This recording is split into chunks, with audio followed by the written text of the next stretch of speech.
Welcome to this episode of the Dreamers and Action Takers podcast. Y'all, I am so excited for you to meet this friend of mine. First of all, which this may be most important, we are the rainbow crew with our hair. Kristen has hot pink and lighter pink and beautiful hair. And y'all know I have my dark purple hair and we both got it redone this week and it's just amazing. So, but Kristen Meneth is my guest this week and she has the Wealth and Legacy Builders podcast. Mm-hmm. What her and her husband do is they do flips, they do VRBO, they help others buy, sell, and invest. And she is incredible with her knowledge that she has about money and using it to invest. And please don't turn off this podcast when you heard me say the word money, because the way that she comes about it is amazing. So I'm so excited for you to meet her. So welcome, Kristen. I'm so excited to have you. Thank you so much, Mary. I'm so happy to be here. It is an honor. You are amazing. And I'm just glad we get to hang out and chat. Right? Y'all, right before I hit record, I was like, man, I should have been recording the entire time because we have the most amazing conversations, and just the fire that she dropped right before we started was incredible. But I actually want to start with a story that I didn't tell her that I was going to share on here. But it's the story about, we were talking a couple weeks ago, and I just think that this is hilarious because one of the things that we were talking about is this aspect of rest. And as business owners, it can be difficult to actually take time and not just rest, but to do something that's fun, to do something that you find joyful, that brings you joy, that you can have fun. And so I challenged her to have some fun. And was it the same day that all of a sudden your keys disappeared? My what? Your keys, your car keys. Was it the same day? It was either the same day or the day after. Yeah, it was. Yeah. I forgot about that. That's crazy. And so she texts me, or she tags me in an Instagram story at her pool, laying out on a beach chair. Mary encouraged me to have more fun. I can't find my car keys. And somebody else here in the pool. Yeah, somebody else is gonna have to pick up my kids, but I'm having fun. Oh my gosh, that's so true. That was okay, God was like, okay, Kristen, slow it down. But yeah, I actually never found them. They're probably in a dump somewhere. So I had to get a locksmith to come and rekey my car, which is really hard to find a locksmith who can rekey a car with a computer chip. I didn't realize that was a challenging thing, but yeah, so I now have a vehicle again. I think I lost my keys for I was expecting them to turn up, I'm like, oh, I'm going to lift up a magazine, or who reads magazines anymore? But you know what I mean? I'm going to lift something up and they're going to be surprised, but no, I think they're in the dump somewhere. Oh my gosh. I didn't hear that part of the story. That's insane. Yeah, but it all worked out. Now the only thing that's sad about it is I need a new key ring, your cute little lanyard. I'm like, all right, I got to replace my lanyard. So if anybody on this listening right now knows a cute lanyard, send it our way. Well, I don't think I told you this. The next day, I don't know, either the same day or the next day, I couldn't find my keys. You're kidding. I went to help out I work with the youth on Wednesday nights, and I always set my key in the same spot. And I was going to go out to my car to get something. And literally nobody could find it. They're like, where else could it be? I was like, no, I know I put it here. And I just had this feeling of they will turn up when you actually need them. And so I'm laughing. I'm like, whatever, haha, just talked to Kristen yesterday. This is what happened, whatever. And my students are freaking out. They're like, Mary, where's your key? And I was like, I don't know, it'll turn up. And lo and behold, end of the night, one of my students finds my key. Where was it? It was in literally that place that we were looking. Really? It was there. It all of a sudden appeared. I'm like, oh, that's crazy. That's awesome. Wow. Yeah. So insane. Well, you just started your own podcast. Yes, I did. So tell us a little bit about your podcast and why you started it. Okay, so why I started it, I felt really, really called. It's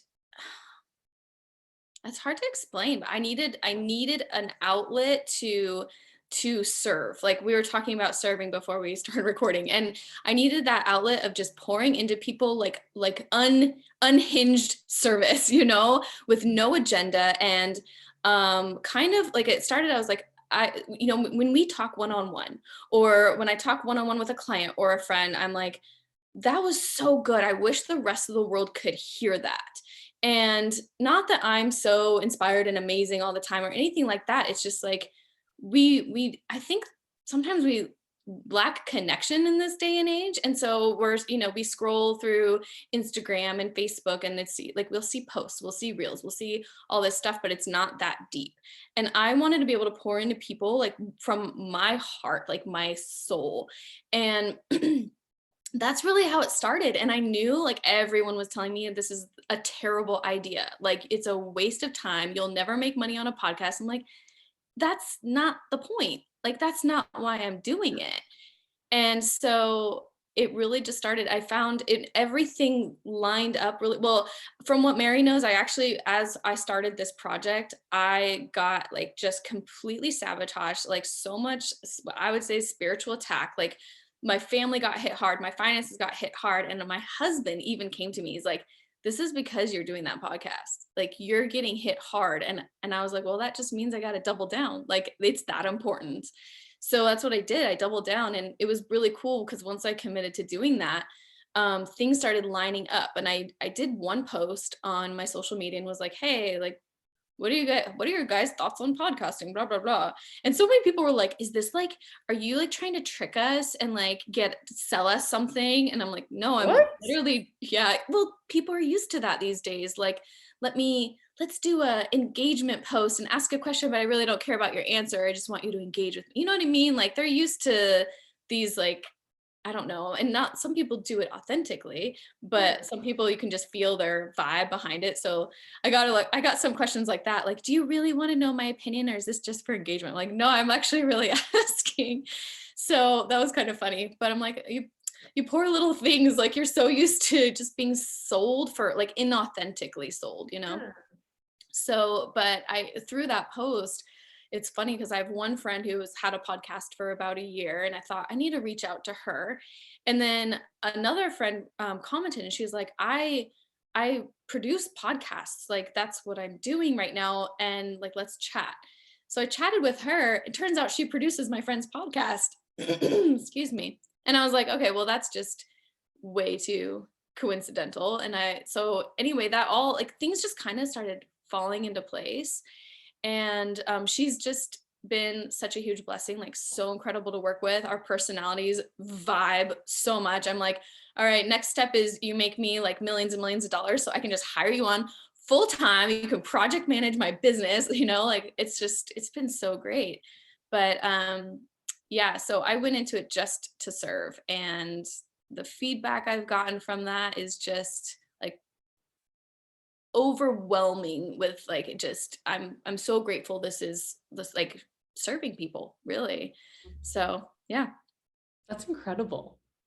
And that's such a huge like change of, you went into the podcast with like, hey, I'm here to serve, and not, hey, I'm here to make $1 million. Right. This is one of the things that you had said before we started recording, which I think is so good for other people to hear, because yeah, it's that expectation that I think that people have of like, oh, I'm going to start a YouTube channel and like one video is just going to take off. Like it's going to be one of my first ones. And it's just going to like make me thousands of dollars. I'm going to start Instagram and it's going to just like all of a sudden. And it's like, no, like that's not the reality of what happens. Right. Yeah. And I think too, like what we were saying before is entrepreneurs are taught to serve. We're taught that as a strategy though. And we're taught that the end game isn't service, but income. And unfortunately that really messes with me, for someone who like wants to do things authentically, wants to be, you know, like ethically and morally sound. I can't serve while also hoping that you're going to pay me. That's like, that can't be in the back of my mind as I'm showing up for you. So I think we have to like, if we're called, however we're called to serve, I think we're all called to serve, just it might look different for each of us. So however we're called to serve, we need to show up in that and like give that our heart, our effort without an agenda. Because when we have an agenda, it doesn't become service anymore, it becomes a strategy. And so for me, it really messed with my head for so long, and taking so many business courses, sales courses, marketing courses, and like everything was serve so that you can get this. And I'm like, that just doesn't feel right. And it's really interesting because my podcast has only been live for 2 weeks. We've been working on it for a couple months, but it's only been live for 2 weeks. But like I was saying, the opportunities that have been coming to me since doing this, I'm just like, it's only been 2 weeks. Wow. Like, this is amazing. And so, and I don't want to expect anything from the podcast, but it's just amazing to see, one, God working in other people through it. And that, I mean, I would do it all day, every day, just for that. Truly, I'm not just saying that. Like, that it has to be my main focus in life. And but then just the other like little blessings on the side and opportunities on the side that have come to me through it. And I'm just like, all right, God, I see what you're doing here. I see. It's that blind faith obedience. Yes. Of like, you showing up, you push through, even when you felt the resistance, even when it felt like all hell was breaking loose. Oh yeah. And like, it was bad. Mary knows. It got bad. And you stood firm on it. And you didn't say like, hey, no, this is a sign that I'm not supposed to do it. You're like, Right. no, this is a Right. sign that I'm supposed to do it. You felt the resistance and you're like, let's freaking go. Yeah. And that's what I think something that I really hope and pray people start like seeking clarity on, that when you hit resistance, it's not necessarily a no. It's not like, but I will say sometimes it is. It's so interesting. Can I share a quick story? So when we first got married, we're in real estate. We moved out of state, and immediately my husband wanted to buy a house. And I said, well, we're not planning on staying here forever. So I don't know. I'm more conservative with our money than he is. He's just like, we're going to buy. And I was praying on it. And like, God was saying, I don't want you to buy. And this might trigger some listeners, but I do believe that my husband is like the leader of our house. But I grew up in a very strong female home. My dad left when I was 8. So like my mom was like a strong woman. All 3 of us, we are strong, like independent women. So, yeah. But I want to honor my husband. I want him to have that leadership place in my house. So I felt God was telling me, I don't want this for you, but more importantly, I need you to learn to honor your husband and submit to him right now. So whatever he says, I want you to honor it. But he's like, you can express what I'm saying to you, but ultimately let him lead. And I'm like, you have got to be kidding me right now. Like, you've got to be kidding me. So we're driving down. We were living or trying to move to Reno. We lived and worked in Tahoe at the time. So we're driving down the mountain. It's windy road. And I just remember like, okay, God, I'm going to tell him what you're telling me right now. And I was like, so babe, I really feel strongly we're not supposed to buy right now, but I just want you to know, like, wherever direction you want to go, like, I'll support you in it. He's like, yeah, we're going to buy. Like, okay.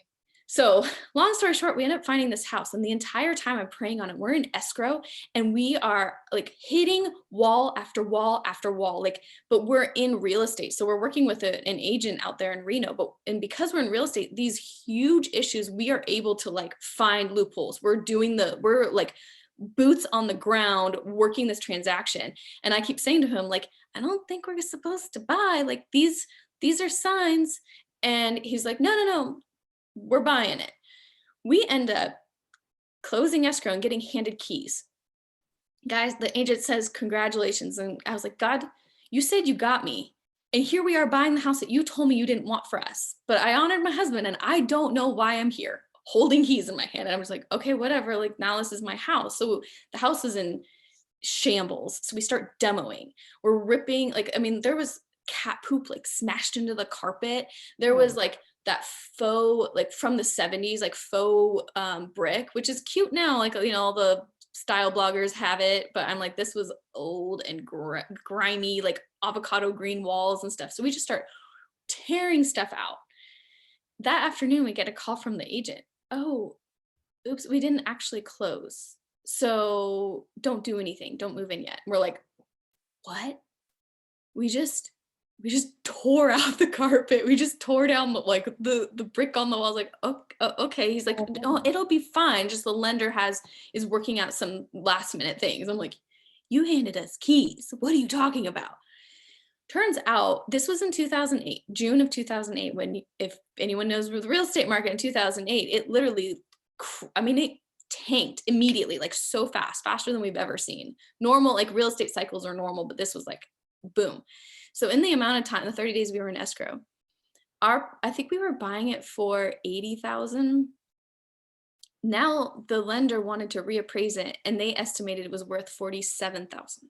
So they're like, you have an option. You can not buy the house, or you can come up with $40,000 to cover the difference. And we were like, huh?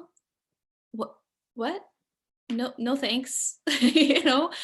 And that moment, like Jake was like, well, it's just not meant to be. Like, I'm not doing that. So we're going to walk away. And I'm just like, oh God, you were right. Oh my gosh. Like, you did have my back. Like, I'm sorry I didn't have faith. Like, when, and so it's so funny to think, like, sometimes we think it's too late, or like God didn't follow through with what he had said. And like, I get handed keys on a property I was told I wasn't supposed to own, and he still comes through because I honored him and honored what he was calling me to do. And that was to let my husband lead and to give him that place in our very new family. We'd only been married a month. And so anyway, that was kind of a long story, but my point is, with the podcast, I was getting hit hard with like sabotage after sabotage. I mean, attack on my family, attack on my marriage, attack on my finances. Everything felt like it was falling apart. But I knew in that moment I was walking with what God was calling me to do. So I never questioned that. Not once. Like I said, when it started getting difficult, I'm like, I got to double down. So that being said, like, when we have our eyes focused on like where we're supposed to go, what we're called to do, we'll have clarity on if this is sabotage to keep us from our calling, or if it's like, hey, we're not supposed to be doing this, and it's signs, quote, but it's a challenging thing to navigate. I think if you're not seeking God first, of what is trying to hold you back and what is trying to protect you. You know what I mean? Wow. So anyway, that's my story. That's huge. And okay, I'm so curious though. What ended up happening? Y'all like started to demo the house. Like, we felt terrible. To be honest with you, that house was so bad. We did it a favor. Like I said, there was cat feces like smashing in the carpet. There were stains upstairs that were questionable and like graffiti. Like, this house is like a mess, but we love buying places like that and fixing them. So that didn't bother us. So we did it a favor. But the problem, the reason I felt bad is like, someone else coming in, like, it does affect your loan. Like, some loans you have to have carpet in there and things like that. So, but they ended up, we ended up canceling escrow, and they ended up selling it to a cash buyer, like a cash investor at the time. So for like, I don't know, whatever, money they got. I don't know. I was like, that's a bummer for the seller and for the agent to literally have their equity cut in half, during those 30 days. But that was what happened back then. That was the market. It's crazy. That is crazy. Okay, I had to know though, because I was so curious on that aspect. Oh yeah. The good thing is we rescued a cat. Like I told you, while we were there, we kept hearing meowing, and we found underneath the carpet was a door to, like, it wasn't a basement. I mean, it was dirt under, it was a crawl space, but it was in the living room. And so we kept hearing meowing while we were working. And I'm like, dude, this house is like cat haunted. There's cat poop everywhere. It's creepy. And I keep hearing meowing. And we finally like figured it out. And there was a cat trapped in the crawl space of the house. It was so skinny. So we fed it, and like, it was just like, it was so sweet. I was like, well, I mean, if nothing else, we saved a cat. So yay. So funny. Wow. That's crazy. That's so cool too, on the whole discernment aspect. Because like having that discernment on like, hey, is this like my sign that I don't need to go forward with this? Or is this like, this is just hitting resistance and these are tests to be like, essentially, Yes. how bad do you want it? Yes. Like, are you willing to go through the fire? It says like, go through the fire and you will not be burned. Mm-hmm. So like going through the fire, walking through that. Yeah.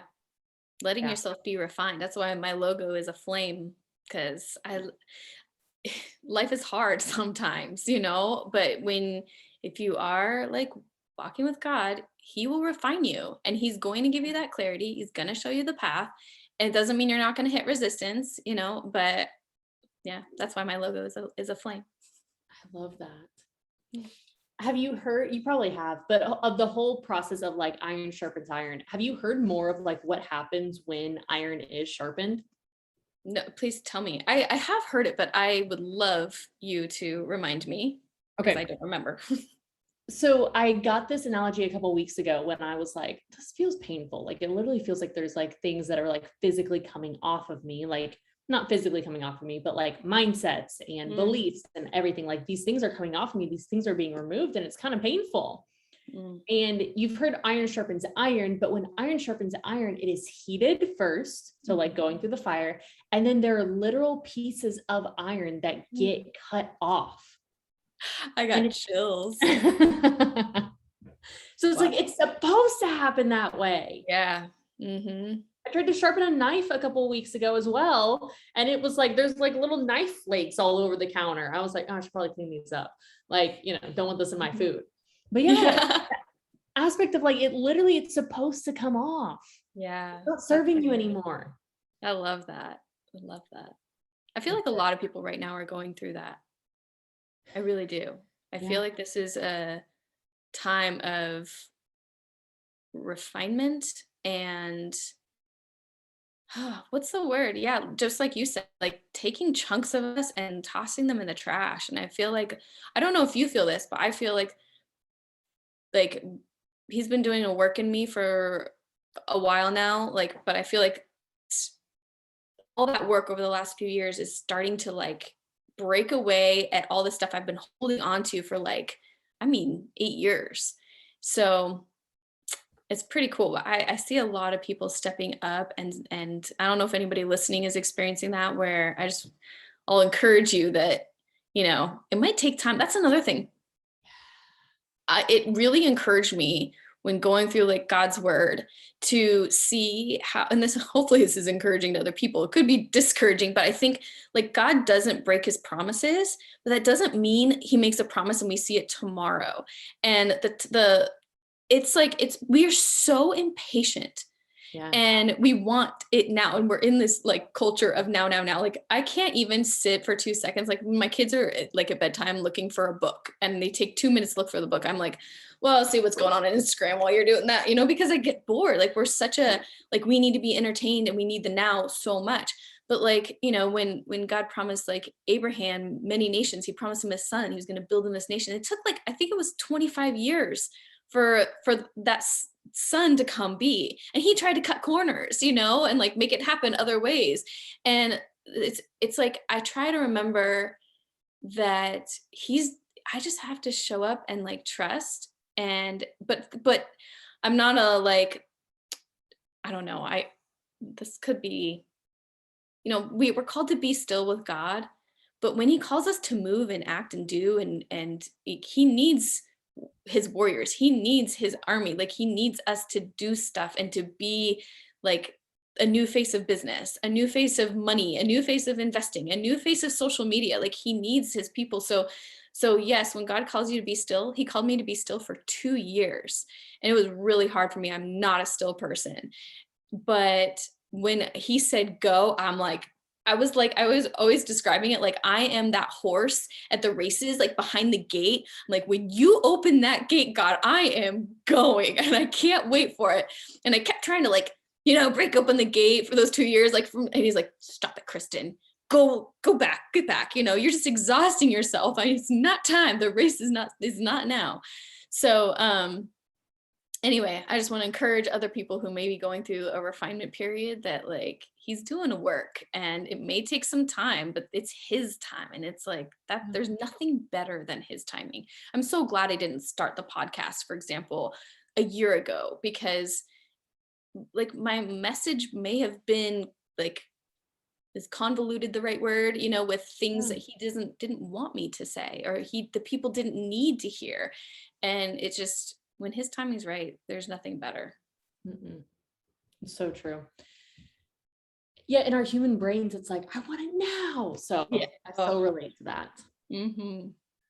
So in both your personal life and in even what you do for business, like there's a lot of waiting in it. Like you have to wait for other people, you have to wait for all of the above. What would your advice be for somebody who's in a waiting period, and like how do you find contentment in the waiting? That is a very multifaceted question. First, I would say find joy in the now. Like, I know, talking about gratitude and being thankful is very popular, but joy and contentment goes a little bit deeper than just being thankful for, oh, thank you for my house, thank you for my kids, and really being able to, like, that was actually something that I struggled with. Like I have a beautiful house. I love where I live. We live in Southern California. I am beyond blessed. But for the longest time, I was like, no, I felt like I needed land.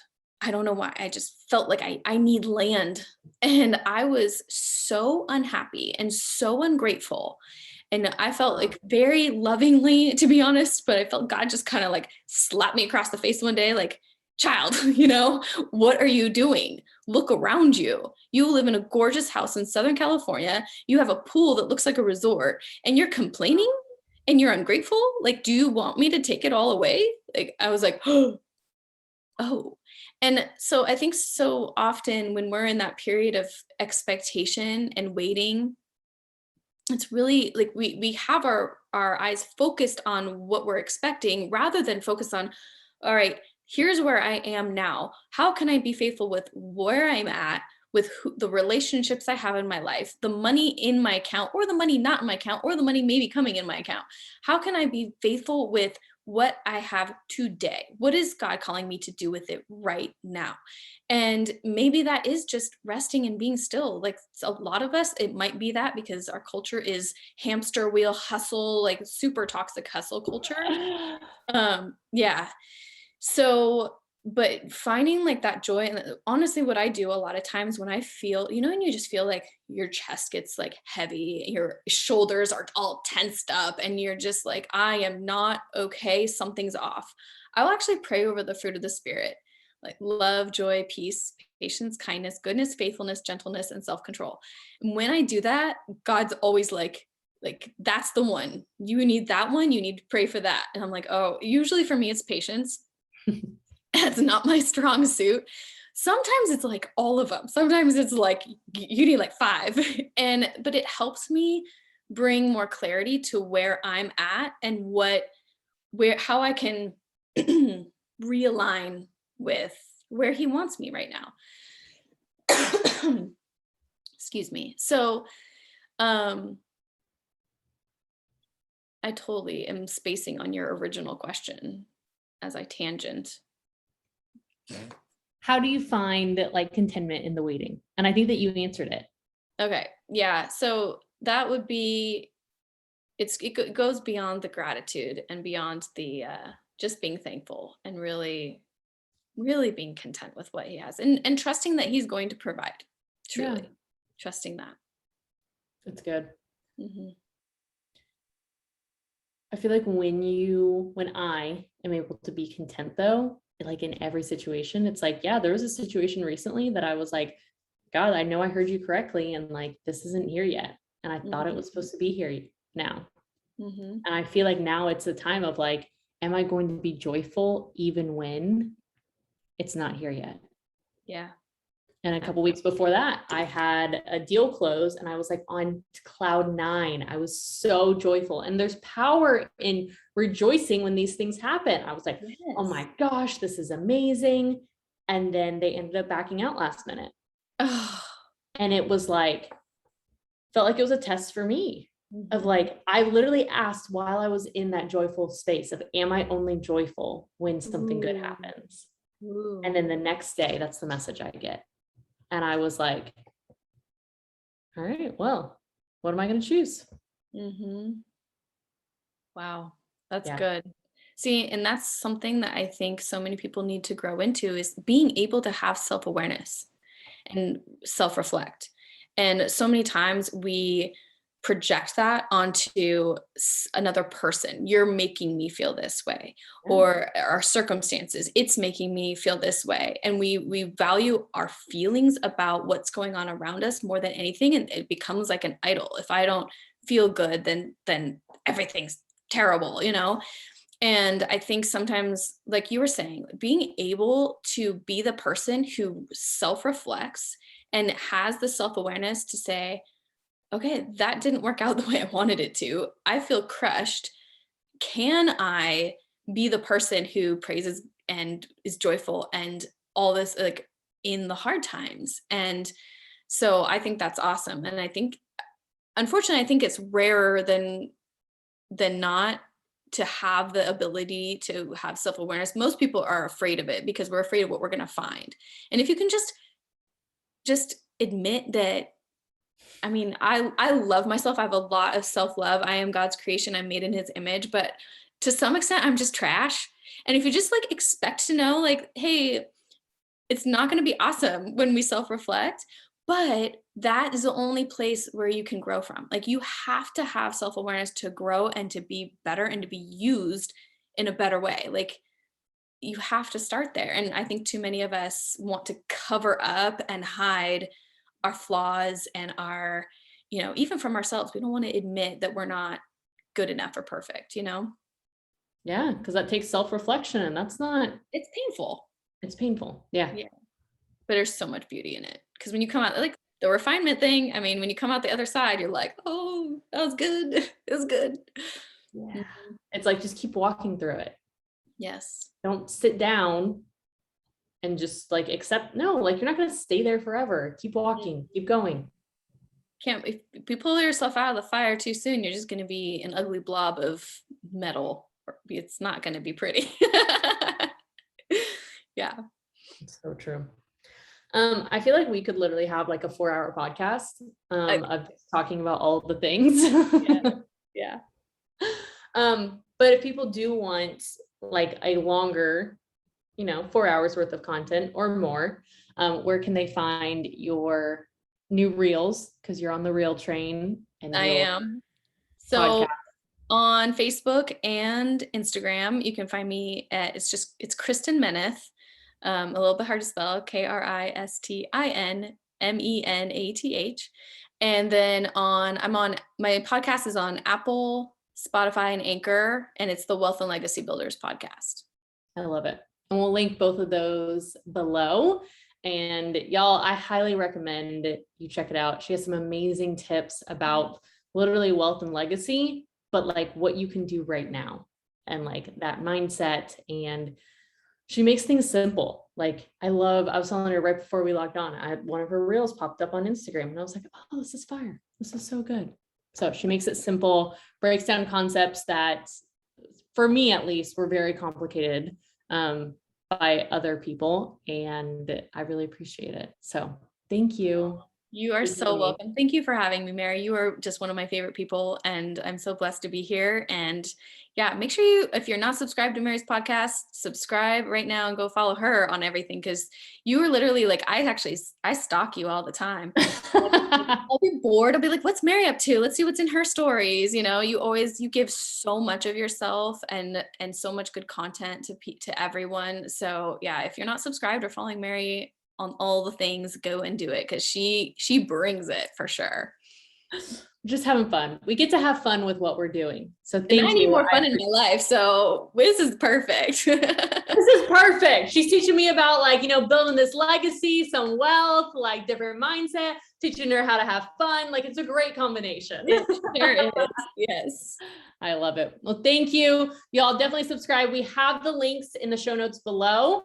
So you can go and make it very easy for you. So thank you again. Y'all enjoy the rest of your day, and I will talk to you next time.